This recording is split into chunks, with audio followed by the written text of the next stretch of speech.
कहीं सियासतदान हदूद क्रॉस कर लेते हैं, कहीं सहाफ़ी के हदूद क्रॉस कर लेते हैं। ये हमारे हालात जो हैं उनसे कोई भी इम्यून नहीं है, कोई मुबर्रा नहीं है। सहाफ़ी बरादरी जो है वो कोई इंसुलेटेड तो नहीं है, तो उसके जो हालात से जो है बिल्कुल लाताल्लुक है। 2 मिनट भी नहीं वहाँ बैठे। हम वहाँ लाहौर से आए हैं इस केस के लिए, और जज साहब कह रहे हैं कि मेरे पास कोई और केस नहीं है, लेकिन जितनी स्पीड से वो गए ना उठ के वहाँ से, अब मैं क्या बताऊं। 2013 उस वक्त था वो आरओ, 18 में आरटीएस आ गया, अब 2024 में जो है वो फॉर्म 47 आ गया, आगे पता नहीं फिर क्या आएगा। पॉलिटिकल कंसेंसस जब तक नहीं होगा उस वक्त तक आप इस्टेब्लिशमेंट को दोष दें, किसी और को दोष दें, कसूर तो फिर पॉलिटिकल पार्टीज का है। अगर बात को आगे बढ़ाना है तो पहले सिद्ध के दिल से 9 मई के वाकयात पे माफी मांगे। अगर कोई ये समझता है कि इमरान खान किसी से कोई माफी मांगेंगे तो इस ख्याल को आप खारिज इम्कान कर दें। 6 नाम रुफका के, 6 नाम वकला के वो मिलेंगे, तो ये बात आज तय हो गई। शर्त सिर्फ ये लगी है कि जो रुफका मिलेंगे वो जेल से बाहर आकर कोई सियासी गुफ्तगू नहीं करेंगे। लेजिटिमेट ये उनकी डिमांड है और ये पूरी होनी चाहिए, और पीपल्स पार्टी कोशिश करेगी कि अगर दोबारा से इसी किस्म की डिमांड आती है तो उसको फुलफिल किया जाए, बजाय इसकी पूरी की पूरी एक्सरसाइज को जो है फेल कराया जाए। वेलकम टू न्यूज़ वाइज, मैं हूँ आरिफा नूर। नाजरीन, बात करते हैं हम हर शो में जो अहम मौज़ूआत होते हैं, कभी सियासत, कभी सिक्योरिटी, कभी मईशत, कभी दुनिया में कोई वाक़या हो रहा हो, मगर एक और इशू है जिस पे हम बात करते हैं, और आज कोशिश ये है कि शो को शुरू ही उससे करें। सहाफ़त, सहाफ़ी और पाकिस्तान। बहुत मुश्किल वक्त देखे हैं इस मुल्क में सहाफ़ियों ने। मार्शल लॉ जहाँ लगा, सियासतदान तो आपको बताते ही रहते हैं कि उनके लिए वो कितना मुश्किल वक्त था, मगर हर मार्शल लॉ में हर जो मुश्किल वक्त था उसमें सहाफ़ी भी जो है वो टारगेट हुए हैं। उन्होंने भी जेल बर्दाश्त की है, उन्होंने भी कोड़े खाए हैं। और जो ये सियासतदान हैं, जब ये अपनी मज़लूमियत की कहानी सुना रहे होते तो सुनाने वाले वो सहाफ़ी होते हैं, कभी एक जमात की कभी दूसरी की। अब चंद सालों से सहाफ़ियों के लिए भी एक दफ़े फिर बहुत बुरा वक्त आया है, बहुत मुश्किलात का सामना है। हुकूमत अपने आप को जमहूरी ज़रूर कहती है, पिछली भी अपने आप को जमहूरी कहती थी, मगर अगर बहुत से सहाफ़ियों से पूछा जाए तो शायद हम जानना चाहेंगे कि ये कैसी जमहूरियत है जिसमें सहाफ़त इतनी मुश्किल हो गई है और सहाफ़ियों के लिए बहुत मुश्किल वक्त है। अब पिछले दिनों में ही हमने इसी हफ्ते तकरीबन बात की उसकी, एक डिजिटल मीडिया के सरबराह हैं फरहान मलिक साहब, उनकी गिरफ़्तारी हुई पिछले दिनों में। उनको पहले जब पकड़ा गया तो हमें ये बताया गया कि पीका के तहत उनको पकड़ा गया है। काफ़ी अरसे से उनकी इंक्वायरी चल रही थी और वो पेश भी हो रहे थे FIA के सामने। पीका का एतराज़ था, तफसील बताई नहीं गई, कहा गया कि बहुत सी ऐसी वीडियोज़ हैं जो काबिल एतराज़ है। अब उनको फिर रिमांड पे भी दिया गया। आज जब उनको अदालत में पेश किया गया तो पता चला कि उनके ख़िलाफ़ तो एक और भी इल्ज़ाम है, और वो इल्ज़ाम ये है कि वो गैर मुल्कियों से फ़्रॉड करते हैं, सॉफ्टवेयर के ज़रिए उनका खुफिया डेटा हासिल करते हैं गैर मुल्कियों का, और चीटिंग भी करते हैं। तो पीका का तो इल्ज़ाम जो था सो था, आज उनको दूसरे इल्ज़ाम के ऊपर उन्होंने भेज दिया है। और इसके साथ साथ एक और नौजवान सहाफ़ी वफाकी दारुल हुकूमत इस्लामाबाद वहीद मुराद साहब, उनको भी रात को उठा लिया गया अपने घर से, मालूम ही नहीं था वो कहाँ थे। उनके घर वालों ने पिटिशन दायर की कोर्ट में, तो अभी थोड़ी अरसे पहले पता चला कि उनको वहाँ फाइनली पेश किया गया है। अब तो हालत ये है कि हम सिर्फ इस बात पर खुश होते हैं कि गायब नहीं कर दिया गया सहाफ़ी, उसको पेश कर दिया गया है। इन सारे मामलात और साथ में सियासत पर भी बात करेंगे। Pakistan Tehreek Insaf, the gag order that everybody is talking about, और जो नया राना साहब की तरफ से बयान आया है कि पाकिस्तान पीपल्स पार्टी जो है अगर वो चाहती है तो वो PTI से मुज़ाकरात करे on behalf of the government. इन सब इशूज़ पे बात करने के लिए हमारे साथ मौजूद है राना एहसान अफजल खान साहब, तर्जुमान वज़ीर आज़म पाकिस्तान। हमें ज्वाइन किया है मियाँ अली सरफराज साहब ने, रहनुमा पाकिस्तान तहरीक इंसाफ। और हमारे साथ मौजूद है शिंजा नवाज साहिबा, ये ख़ुद भी एक सहाफ़ी हैं, बेगम है वहीद मुराद साहब की। इनसे हम गुफ्तगू का आगाज़ करेंगे, then we'll move on to our guest. Welcome to the show all three of you. Shinza Sahiba, thank you so much, आपने हमारे लिए वक्त निकाला। जी बताइएगा क्या वाक़या पेश आया? ये रात को 2 बजे का वाक़या है। मेरी मदर का फ़ोन आया कि घर पे कुछ लोगों ने अटैक किया है। वो कह रहे हैं कि वो पुलिस वाले हैं और वो दरवाज़ा तोड़ रहे हैं और वो वहीद को बाहर बुला रहे हैं कि आप अफगानी हैं। पर मामा ने वहीद को बाहर नहीं जाने दिया। तो वहीद ने कहा कि आप मेरा ID कार्ड देख लें, और मैं अफगानी नहीं हूँ, मैं पाकिस्तानी शहरी हूँ और मैं सहाफ़ी हूँ। तो पर उन्होंने वहीद को मौका ही नहीं दिया और उन्होंने दरवाज़ा तोड़ा और वहीद को घसीटते हुए बाहर ले गए। और मेरी मदर ने उनसे पूछा कि आप इनको क्यों लेके जा रहे हैं, तो वो उनको कहते कि आप आराम से चुप करके बैठ जाएं। और मेरी मदर उस पीछे जब गई हैं, तो जब वो वहीद को खींच के बाहर गैराज में लेके गए हैं, तो 4 पुलिस वाले जिन्होंने ब्लैक यूनिफॉर्म पहने हुए थे और सबने अपने मुंह कवर किए हुए थे, तो वो ऊपर आए हैं। उन्होंने जो घर में चीजें वगैरह जो उनको चाहिए थी, वहीद के मोबाइल, वॉलेट, उन्होंने मेरी मदर का मोबाइल भी ले लिया। मेरी मदर हार्ट पेशेंट है, कैंसर पेशेंट भी है। और उन्होंने मदर को बाजू से उनका बाजू मरोड़ा और उनको सोफे पर धक्का दिया। और उसके बाद उन्होंने मामा को कहा कि आप चुप करके आराम से बैठ जाएं। मेरी मदर ने कहा कि आप लोग ये सही नहीं कर रहे। वो कहते हमने इनको लेके तो जाना है। और उसके बाद वो वहीद को घसीटते हुए ले गए और उसके बाद हमें 13 घंटे कुछ पता नहीं चला कि वहीद किधर है। और जैसे आपने कहा, हम भी यही दुआ कर रहे थे कि इनको गायब ना करें, बस अदालत में पेश कर दें, हमें ये पता चल जाए कि ये खैरियत से हैं। बाकी आगे जो होगा वो देखा जाएगा। शिंजा साहिबा, आप इस वक्त मुल्क से बाहर हैं, इसलिए आप रात को वहां मौजूद नहीं थी जब ये वाकया पेश आया? जी, मेरी फैमिली आउट ऑफ कंट्री होती है, मेरी सिस्टर वगैरह, तो मैं उनके पास आई हुई हूँ। और आपकी वकील से बात हुई है जब से आपके शौहर को कोर्ट में पेश किया गया? नहीं, मेरी उनसे बात नहीं हुई। मेरी जो दूसरे सहाफी वगैरह जो वहीद के साथ है उनसे बात हुई है। अभी वो लोग जा रहे हैं FIA ऑफिस, तो वो वहां जाके फिर मेरी कोई बात करवाएंगे या मेरी वकीला से बात होगी, क्योंकि वो इतना अफरा तफरी थी तो वो मेरी उनसे बात नहीं हो सके। बहुत बहुत शुक्रिया शिंजा साहिबा, आपने हमारे लिए वक्त निकाला। जी नाज़रीन, this is the state of affairs in the country. अब हम राना साहब सर आपसे सवाल तो पूछेंगे, पता नहीं अब आप कुछ कह भी सकते हैं या नहीं कह सकते। अब हमें भी मालूम है कि हुकूमत के पास तो शायद कोई इसके ऊपर तफसीलात भी नहीं होती, बट सर एक सहाफ़ी कराची में, उसके ऊपर 2 इल्ज़ामात, और अब आप देख रहे हैं कि बेगम साहिबा ने खुद वाकया सुनाया है कि इनके साथ क्या तरीका, कि अगर आपने पीका में भी सर हुकूमत ने अगर किसी को अरेस्ट करना है तो रात के 2 बजे उनको इस तरह घर से घसीटना, खवातीन को, माओं के ऊपर तशद्दुद होना, इट्स वेरी अलार्मिंग सर। अब तो मतलब क्या अनफॉर्चुनेट लफ्ज़ काफ़ी नहीं है। बिस्मिल्लाहिर्रहमानिर्रहीम। देखिए, जो जितने भी आपके जो प्रोफेशंस हैं वो सारे, उन सब पे जो है वो कानून का इतलाक़ होता है, और जर्नलिस्ट भी हैं, उन पे भी कानून का इतलाक़ होता है। अभी आपने पीका का जिक्र किया, पीका का इतलाक़ हुआ। तो देखें, अरेस्ट किसी को अगर करना हो, पुलिस ने कार्रवाई करनी हो, उसकी एक तो टाइमिंग कोई कानून में लिखी नहीं हुई कि आप कब जो है गिरफ्तारी कर सकते हैं। मेरे ख्याल से रात को गिरफ्तारी शायद इसलिए की जाती है क्योंकि उनको दे आर एश्योर्ड कि वो जिसको भी गिरफ्तार करना है वो घर में मौजूद है या नहीं है। लेकिन यहाँ देखें, बिल्कुल मैं समझता हूँ कि किसी किस्म का भी तशद्दुद जो है, जो आगे पीछे जो फैमिली मेम्बर्स हैं उनका नहीं होना चाहिए। लेकिन ये भी देखा जाता है, मैं मुझे ये इस इंसिडेंट का इतनी कोई डिटेल नहीं पता, लेकिन यूजली ये होता है कि जब किसी को गिरफ्तार करने पुलिस जाती है तो लोग रेजिस्ट करते हैं और वो फैमिली मेम्बर्स भी उस रेजिस्टेंस का हिस्सा बन जाते हैं। तो वो रेजिस्ट नहीं करना चाहिए, और लोगों को शायद ये वो तब जज्बात में या जो भी वो होता है वो आ जाते हैं और फिर तब कोई धक्कम पेल होती है। तो दैट इज़ क्वाइट अनफॉर्चुनेट। असूली तौर पे जब कोई गिरफ्तारी करने जाए और वारंट हो तो आपको गिरफ्तारी खुद ब खुद ही जो है वो पेश कर देनी चाहिए। जब आप रेजिस्ट करते हैं तो फिर उसमें फोर्स इस्तेमाल होती है। तो मुझे स्पेसिफिकली नहीं पता कि इस इंसिडेंट में क्या उनकी जो है वो किसी ने रेजिस्ट किया या क्या हुआ या कैसे हुआ। बहरहाल देखें, मैं तो जो है एज अ पॉलिटिशियन मैं यही कहूँगा कि किसी की भी गिरफ्तारी जो है वो गैर कानूनी तरीके से नहीं होनी चाहिए, और जो भी कानून के अंदर जो गिवन फॉर्मेट है उसके कुछ तो इस पे देखना चाहिए कि कमेटी बना दे सहाफ़ियों के लिए। मतलब कि अगर 2-2 सहाफ़ी अरेस्ट हो रहे हैं तो गवर्नमेंट को ये कह देना सिर्फ कि ये कानून का वो हो रहा है।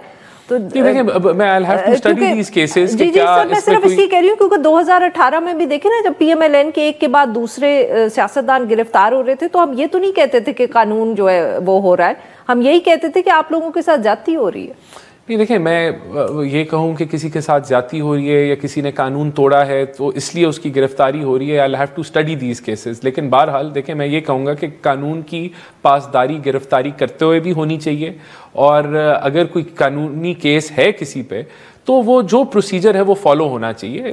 अगर मुझे नहीं पता अब इसकी इजाज़त है कि आप अगर गिरफ्तारी वारंट है आपके पास और कोई दरवाज़ा ना खोले तो क्या पुलिस दरवाज़ा तोड़ सकती है, नहीं तोड़ सकती, ये सारी वो टेक्निकल डिबेट है जो शायद एक वकील बेहतर तरीके से गाइडलाइन दे दे। लेकिन मैं ये समझता हूँ कि कानून और कायदों के मुताबिक जो है पुलिस को भी चलना चाहिए।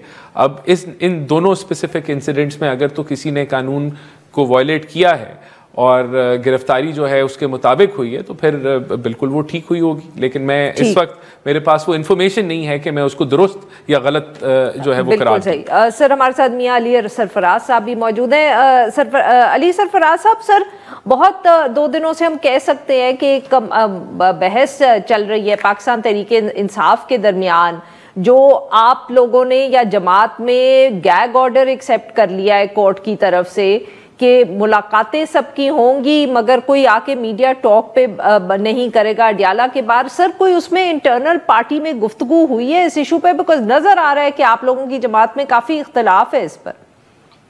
जी आरफा साहब अस्सलाम वालेकुम। मैं जनाब पॉइंट बाय पॉइंट मुझे थोड़ा सा अगर आप टाइम दें। सबसे पहले तो I would like to start with, मैं इनसे अपनी बहन के साथ इजहार यकजहती करना चाहता हूँ शिंजा साहिबा के साथ, क्योंकि मैं और मेरी जमात इन सारे हालात के साथ रिलेट कर सकते हैं। राना अफसान अफजल साहब की मजबूरी है, वो ये बातें नहीं मानेंगे कि ये जो कुछ इस मुल्क में हो रहा है वो बहुत बड़ा जुल्म है, ख़ास तौर पे पॉलिटिशियंस के साथ, मीडिया पर्सनल के साथ, और जिस तरह आवाज़ बंद करने की इस मुल्क में कोशिश की जा रही है, वहीद मुराद साहब हों या वो फरहान मलिक साहब हों।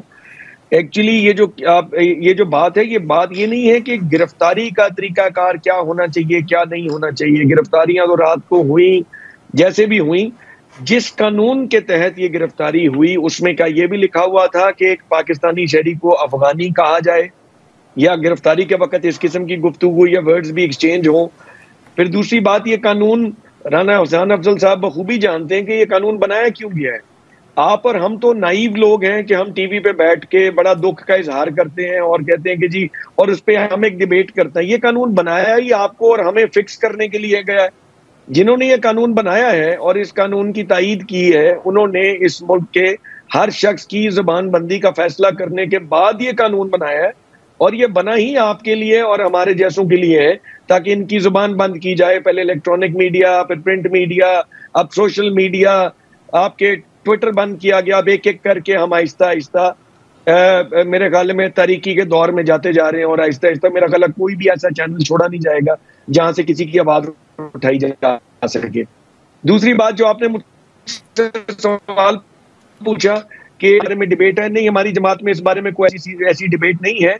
देखें, जब larger branch of the high court ने अगर एक फैसला दे दिया कि रुफका में से कोई शख्स भी अडियाला, ऐसा कभी हुआ तो नहीं है, लेकिन अब क्योंकि हम ऐसा इतना कुछ देख चुके हैं, खास तौर पे जो last nail in the coffin था वो था जब मेंबराने कौमी असेंबली के मुंह पे गुलाफ डाल के कौमी असेंबली से उनको गिरफ्तार किया गया।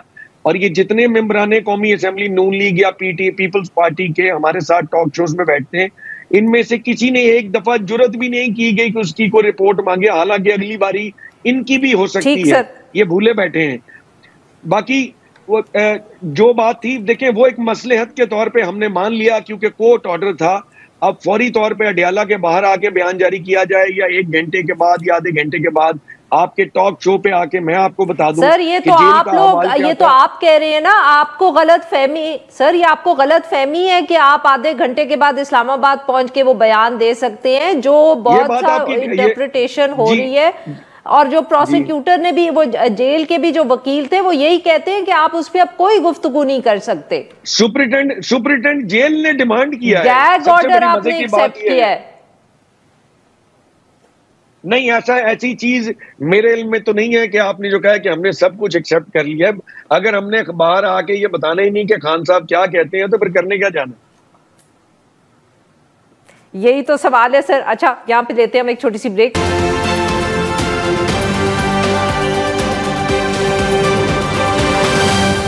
वेलकम बैक नाज़रीन। हम गुफ्तगू करें राना एहसान अफजल खान साहब से और मियां अली सरफराज साहब से, और हम उनसे बात करेंगे सियासत के हवाले से।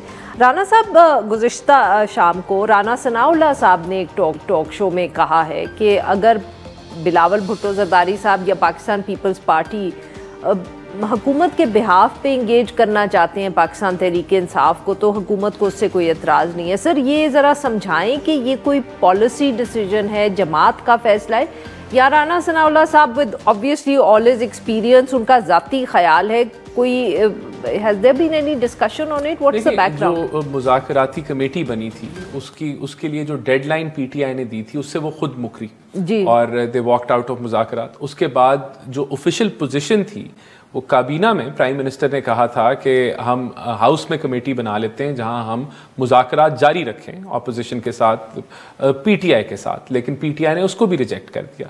अभी फिर नेशनल सिक्योरिटी कमेटी की जो पार्लिमानी कमेटी की जो मीटिंग बुलाई गई उसमें भी पीटीआई को दावत दी गई, लेकिन वहां भी वो नहीं आए।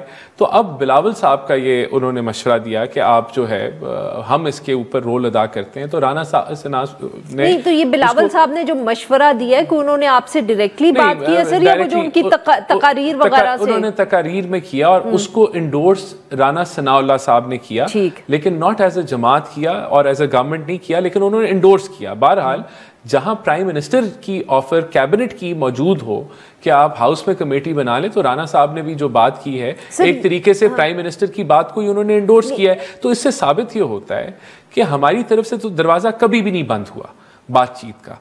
अगर बातचीत का दरवाज़ा बंद हुआ है वो हमेशा पीटीआई की तरफ से हुआ है। और देखें ये आपको ये सिर्फ ये नहीं है कि वो नेशनल सिक्योरिटी की जो पार्लिमानी कमेटी थी उसमें वो नहीं आए। मैं आपको तारीख में लेके जाना चाहता हूं कि जब खान साहब प्राइम मिनिस्टर थे वो तब भी नेशनल सिक्योरिटी की मीटिंग्स में नहीं आते थे, क्योंकि उनको ये पसंद नहीं था कि वो ऑपोजिशन के साथ इंटरैक्ट करें। तो मुल्की मामलात या मुल्की नौयत की जो दहशतगर्दी के इशूज़ हैं वो इन लोगों के लिए इतने रेलेवेंट नहीं हैं कि उसके ऊपर जो है वो कौमी कंसेंसस डेवलप हो पाए। इनके लिए ये रेलेवेंट है कि आप खान साहब को जो है वो पैरोल पे ले आएं, तो फिर हम बैठ जाएंगे। तो वो अपनी जातियात को बार बार मुल्की एजेंडे के अंदर लेके आते हैं। सरफराज साहब, आपने राना साहब की बात सुनी, और सर यही इशू के क्या अब अगर इस तरह की कोई ऑफर आती है बिलावल भुट्टो जरदारी साहब से, या पाकिस्तान पीपल्स पार्टी आप लोगों को इंगेज करना चाहती है, तो कुछ पाकिस्तान तहरीक इंसाफ का रवैया मुख्तलिफ हो सकता है, keeping in mind the larger security situation जो इस वक्त है? देखें जी आरफा साहबा, बात यह कि मैं राना साहब की बात को जरा फिर दोबारा पॉइंट बाय पॉइंट थोड़ा सा, मैं अगर अभी यहाँ सवाल पूछ लूं कि मियां नवाज शरीफ साहब कौमी असेंबली में क्यों नहीं आए, वो तो जेल में नहीं है, 3 times फॉर्मर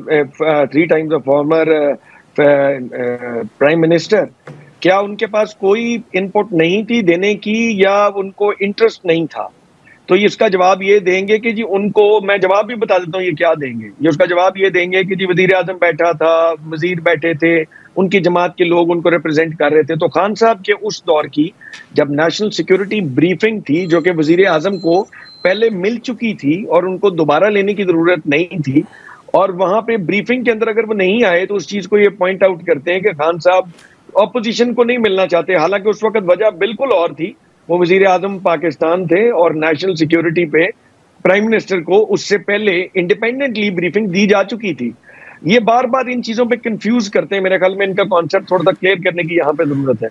बाकी रही बात के राना सनाउल्लाह साहब की, सर आपकी तो बाकी जमात भी नहीं आई ना जो मीटिंग हुई थी, अली अमीन सर ये भी तो आप एड्रेस करें ना कि आप वो तो तब चले गए थे, तो आपकी तो जमात से कोई नहीं गया। जी मैं I am coming to that. जिस दिन ये फैसला हुआ था, देखें हमने multiple times on multiple talk shows, even I myself told that कि हमें अगर ये खुश नेक नियति से बुलाएंगे, although they are an illegitimate government, इनका बिल्कुल वजूद ही इलेजिटिमेट है, फॉर्म 47 की पैदावार है ये गवर्नमेंट हमारा, हम इनको गवर्नमेंट नहीं मानते, लेकिन हमारी अब मजबूरी है कि मुल्क में अगर एक तरफ आग लगी हुई और नेशनल सिक्योरिटी इशू है, एक नेशनल इशू है, तो उस पर हम इनके साथ बैठेंगे अगर ये हमें मुनासिब तरीके से नेक नियति से बुलाएंगे। हमने इनको लिस्ट ऑफ पीपल भी दी, list of personnel who were supposed to attend the meeting. हमने कौमी असेंबली के में नोज लॉबी में मैं खुद मौजूद था जब वो लिस्ट बनाई गई, वहां के कौन कौन लोग जाएंगे वो भी दी गई, और दोनों चीजें, और वो एक इस चीज का सबूत है कि हम मेंटली प्रिपेयर्ड थे उस मीटिंग में आने के लिए फॉर अ नेशनल कॉज। और साथ ही साथ हमने स्पीकर कौमी असेंबली को एक लेटर भी लिखा कि खान साहब के साथ हमारी मीटिंग्स जो कि ड्यू कोर्स में वैसे ही ड्यू थी, उनको रोका गया है इलीगली, हमें नहीं मिलने दिया जा रहा। तो अगर आप ये चाहते हैं कि हम इसमें शामिल हों तो हमें उनसे मिलने जरा आज की बात पे भी आ जाए।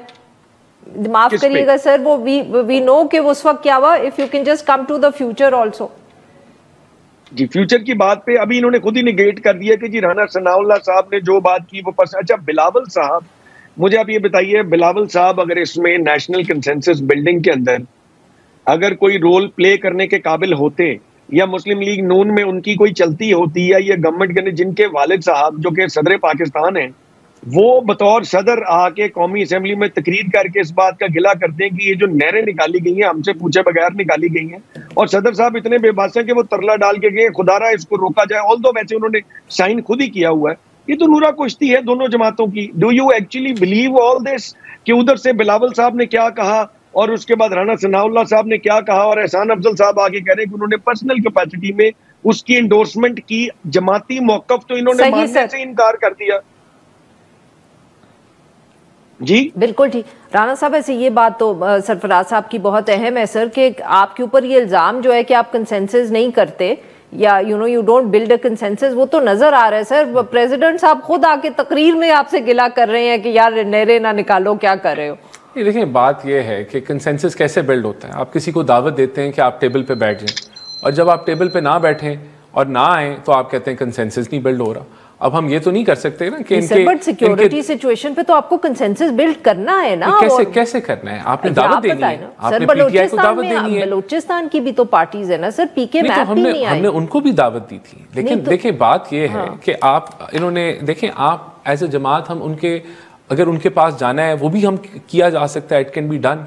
लेकिन एक तरीके से तो इनकी नुमाइंदगी थी भी कि केपीके के सीएम आए हुए थे, वो भी पीटीआई को रिप्रेजेंट करते हैं। तो मैंने बलूचिस्तान का जिक्र किया ना सर कि अताउल्ला मेंगल साहब, अख्तर मेंगल साहब माफ करिएगा नहीं आए, पीके मैप जो है अचकजई साहब की जमात वो नहीं आई, तो सर पीटीआई तो चलो मुश्किल है ही सही ना। तो अगर इन जमातों को भी आप एंगेज नहीं करेंगे तो सर बलूचिस्तान का मसला कैसे हल होगा? दावत देते हैं ना, आप दावत दे के एंगेज करते हैं, तो उनको देखें, उनको भी बुलाया गया, उनको भी दावत दी गई। तो सर अब दोबारा आप एफर्ट नहीं करेंगे? अब दोबारा भी एफर्ट देखें, क्या एलामिया है नेशनल, जो नेशनल सिक्योरिटी कमेटी की पार्लिमानी कमेटी की मीटिंग थी, उसमें यही है कि हमें फर्दर कंसेंसस बिल्डिंग करने की जरूरत है। और उसमें क्या है कि नेशनल एक्शन प्लान को आपने इम्प्लीमेंट करना है। नेशनल एक्शन प्लान में क्या है कि बलूचिस्तान के इश्यूज को आपने रिजॉल्व करना है और आपने जो है वहाँ कंसेंसस बिल्ड करना है। This is one of the points of जो नैप है, तो वो उसी तरफ ही फोकस किया गया। तो sir that's what I am trying to understand ना, कि उसके ऊपर क्या हुकूमत कोई काम कर रही है, but I mean are you going to hold more meetings, are they going to be in the parliamentary committee की होंगी या किसी और फोरम पे होंगी? बिल्कुल, it is planned. Prime minister और कैबिनेट इस पे फैसला कर सकती है कि आप एक और नेशनल सिक्योरिटी की जो है वो मीटिंग बुला लें। अभी फैसला नहीं हुआ? अभी नहीं हुआ, अभी तो एलामिया जारी हुआ है कि ऐसा हम करना चाहते हैं और उसी तरफ हम बढ़ें। लेकिन ये जिम्मेदारी हमने बलूचिस्तान गवर्नमेंट को भी कहा है कि आपकी भी एक जिम्मेदारी है कि आप बलूचिस्तान की जमातों को एंगेज करके बलूचिस्तान के अंदर भी कंसेंसस डेवलप करने की कोशिश करें। तो यहाँ हम भी हैंड होल्डिंग करेंगे, बलूचिस्तान हुकूमत को भी कहा है। लेकिन देखें, ये जो मैसेज गया है पीटीआई के ना आने से, वो दहशतगर्दों के हवाले से तो बड़ा अच्छा मैसेज गया है। जो दहशतगर्दी फैला रहे हैं उनके लिए तो देखिए, तो बलूचिस्तान की जमातें ना आपको सिर्फ पीटीआई का मैसेज तो यही हमने तो देखें, जो बीएनपी है उसको भी मैंने कहा, हम लोगों ने टॉक शोज में उनको कहा कि जो भी आप बात कर रहे हैं, जो आप गिले कर रहे हैं, अगर ये आप वहां बैठ के करते तो आपको बेहतर होता है। तो यू हैव टू पार्टिसिपेट। आप ये नहीं कर सकते कि कंसेंसस का प्रोसेस बढ़े और आप सरफराज साहब 30 seconds sir, I have to close the segment.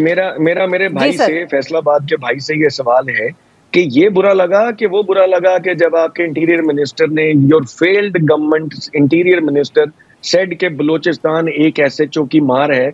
अगर वो उस दिन ना कहा गया होता ना और बलूचिस्तान को सीरियसली लिया गया होता, जब अख्तर मेंगल साहब ने ट्वीट की थी कि रियासत का 1 इंच भी बलूचिस्तान के ऊपर कंट्रोल नहीं है, तो ये नौबत ना आती। मेरे भाई हर पिछले पॉइंट को मिस कर देते हैं और आगे से आगे चलने की बात करते हैं। और जिस दिन आपके कच्चे के डाकुओं के आगे पॉइंट को मिस करने की बात नहीं है। देखिए, अगर इंटीरियर मिनिस्टर ने ऐसा बयान दिया तो वो एक अच्छा बयान नहीं था और वो हकायक पे मबनी नहीं था। आई एम श्योर रेट्रोस्पेक्टिवली वो ये भी, उनको भी ख्याल आएगा कि ये बयान नहीं देना चाहिए। राणा साहब मुझे जवाब दे लीजिए, एक सेकंड, 1 मिनट सिर्फ। आपकी गवर्नमेंट ने, पंजाब हुकूमत ने, जब कच्चे के डाकुओं से पुलिस वाले मरवाए थे और ज्यादा पुलिस की नफरी पीटीआई के बंदों को गिरफ्तार करने पे लगाई थी और आपके एडमिनिस्ट्रेटिव फेलियर था, उस आपके पंजाब में भी आपने ये हालात क्रिएट किए हुए हैं कि आपके ना चोरियां आपसे कंट्रोल होती हैं, ना डकैतियां कंट्रोल होती हैं। बहुत बहुत शुक्रिया हमारे दो मेहमानों का, उन्होंने हमारे लिए वक्त। नाज़रीन, यहाँ पे we have to end the segment here, हमारा वक्त बिल्कुल ख़त्म हो गया है। यहाँ पे लेते हैं हम एक छोटी सी ब्रेक, और जब हम ब्रेक से वापस आएंगे तो हम बात करेंगे सिक्योरिटी सिचुएशन के हवाले से ही।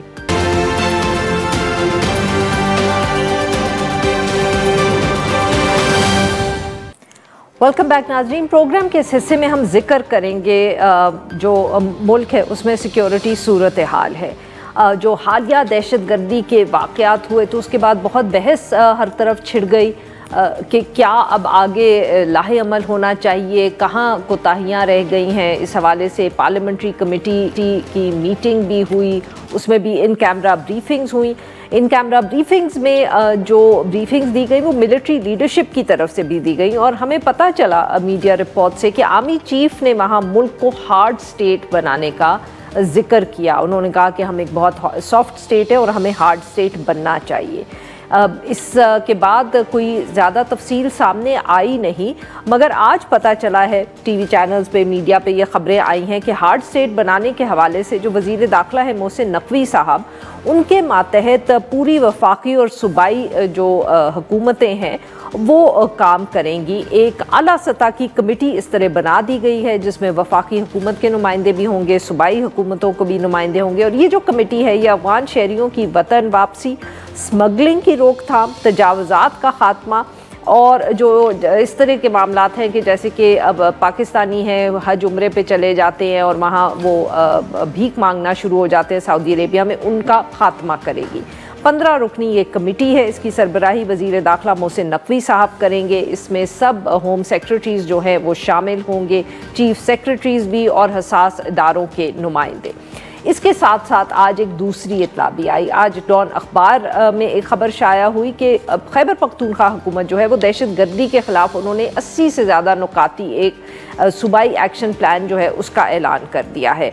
और यहाँ भी जो दिलचस्प बात है वो ये है कि ये बताया गया है कि दहशतगर्दी को ख़त्म करने के लिए जो सिविल इंतज़ामिया हैं और कानून नाफिज करने के जो इदारे हैं वो यहाँ जो है वो आगे लेके लीडरशिप का रोल रहेंगे। डॉन अखबार की ये जो ख़बर थी इसके मुताबिक अली अमीन गंडापुर साहब जो है वो सदारत कर रहे हैं इस इजलास की जहाँ ये सब फैसले हुए या किए गए, और ये भी बताया कि ये सिविलियन क़यादत जो है वो KP के अंदर इन इश्यूज़ को ख़ास तौर पे दहशतगर्दी के लिए इसलिए भी देखेगी क्योंकि फ़ौज को और बहुत से हॉट स्पॉट्स हैं जहाँ सिक्योरिटी देखनी होगी। एक्शन प्लान के 7 अहम जो बुनियाद पॉइंट्स हैं जिनमें यही इंसदाद दहशतगर्दी, सियासी और समाजी इक़दामात, कानूनी इस्लाहात, गुड गवर्नेंस, इंतज़ामी इक़दामात और ये बाकी सारे इशूज़ शामिल होंगे। इन सब इशूज़ पे बात करने के लिए आज बात मौजूद है महमूद जान बाबर साहब, सीनियर सहाफ़ी हैं, खैबर पख्तूनख्वा से हमें ज्वाइन करें। Welcome to the show Mahmood Jan Babar साहब। जी सर, बताइएगा कि ये जो खैबर पख्तूनख्वा में ख़ास तौर पे मीटिंग हुई है, क्या इसका मकसद रहा है और you know what is the focus, तफसील शेयर करें सर हमारे साथ। जी शुक्रिया। इसमें एक बहुत बड़ी बात है और वो बात जो है वो अब तक जो चीज़ नहीं हो रही थी वो अब होगी। आपको मालूम होगा कि इससे पहले खैबर पख्तूनख्वा की हुकूमत इस मामले की तरफ नहीं आ रही थी और उसने अपना जो किरदार है वो सिर्फ और सिर्फ पॉलिटिकल एक्टिविटीज तक रखा था, तो सूबे में हालत बहुत ज्यादा खराब हो गई और वो इसकी एक डिनाइल की उससे गुजर रहे थे। तो ये पता चल रहा था कि वो अपनी जिम्मेदारी पूरी नहीं कर रहे, हालांकि 18वीं तरमीम के बाद ये होली सोली जिम्मेदारी है कि सूबा जो है वो अमन अमान को कंट्रोल करेगा। तो अब मेरे ख्याल में उनको इस बात का एहसास हो गया है कि अगर वो खुद ये करेंगे तो इनके लिए अच्छा होगा, अगर वो नहीं करेंगे तो इससे हालात कुछ ऐसे नहज पे जा सकते हैं कि फिर इनके लिए भी उसमें कोई फायदा नहीं होगा। तो ये मेरे ख्याल में सबसे पहली तो मीटिंग नहीं, इससे पहले एक मीटिंग हुई थी, अगर आपको याद हो तो बनू में वज़ीर आला खुद गए थे और फिर उन्होंने एक एपेक्स कमेटी का इजलास की सदारत की थी और वहां पे उन्होंने ऐलान किया था कि जितनी सिविलियन फोर्सेज हैं वो जाके टेररिज्म को कंट्रोल करेंगी और ये CTD और पुलिस ये सारे काम करेगी। तो अब मेरे ख्याल में इनको ज्यादा संजीदगी से एहसास हो गया है कि मामला अब कंट्रोल से बाहर है और वो इलाके जो हैं वो अब इस काबिल नहीं कि वो अकेले फौज उनको उनके खिलाफ कार्रवाई करे और उसका कोई हल निकले। तो ये जो एक प्लान बनाया गया है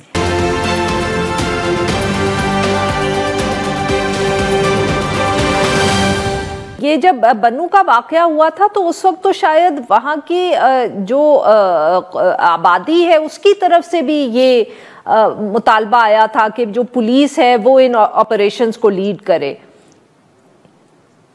देखिए, इसमें भी ये जो सिविल इंतजामिया को कहा गया है कि आप इसे लीड करें, तो ये पूरा रीजन जो है यहाँ पे ये लोग समझते हैं कि अगर यहाँ पे सिर्फ फौज कार्रवाई करेगी तो इसका मतलब है कि कोई ऑपरेशन होने जा रहा है, तो इनकी इनसिक्योरिटीज थी।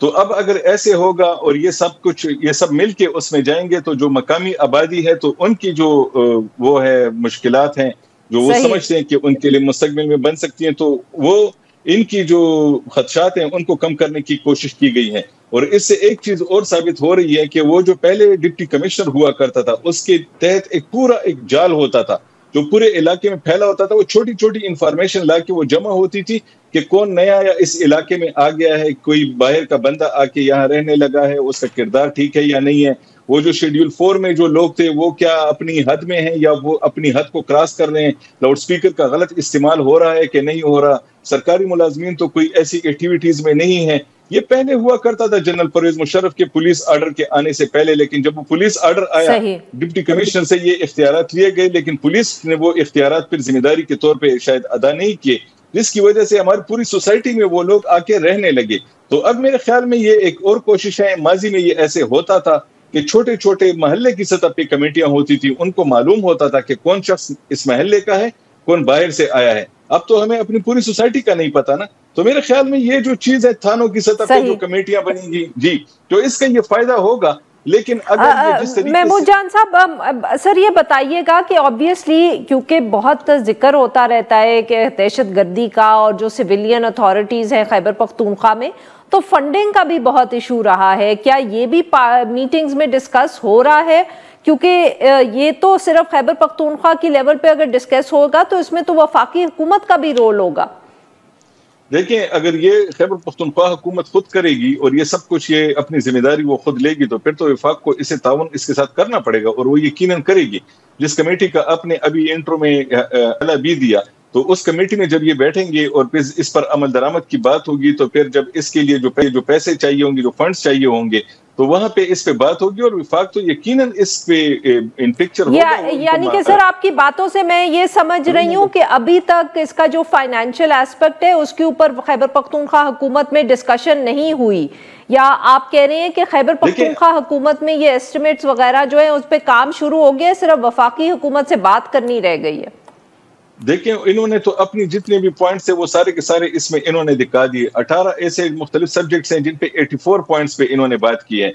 इन्होंने तो यहाँ तक भी इस पे बात की है कि हम कैसे जाएंगे अफगानिस्तान में, बात करेंगे जब हमारी TORs मंजूर होंगी तो हम वहां पे भी जाके बात करेंगे। यहाँ पे जो हमारे सरकारी मुलाजमीन सहूलतकारी कर रहे हैं, जैसे कि बड़े धमाके हुए तो फिर उसमें बाद में पता चला कि सरकारी लोग भी उसमें सहूलतकार थे, तो उन सहूलतकारों पे भी नजर है। तो इसका मतलब है कि इस पे जितने मजीद पैसे लगेंगे अंदाजे इन्होंने लगा दिए, क्योंकि तमाम की पूरी मशीनरी सूबे की बैठी हुई थी। ये चंद लोग नहीं थे, ये सिर्फ होम डिपार्टमेंट के लोग नहीं थे, ये तो सर ये बताइएगा कि ये जो इजलास हुआ था महमूद जान साहब, ये जो इजलास हुआ था जो खैबर पख्तूनख्वा के चीफ मिनिस्टर ने जिसको वो हेड किया और जिसमें ये सारी चीजें डिस्कस हुई, क्या वहाँ मिलिट्री ऑफिशियल्स भी मौजूद थे या ये खालिसतन सिर्फ सिविलियन, चाहे पुलिस के लोग हों या प्रोविंशियल हुकूमत, सिर्फ उन्होंने ये इजलास किया है?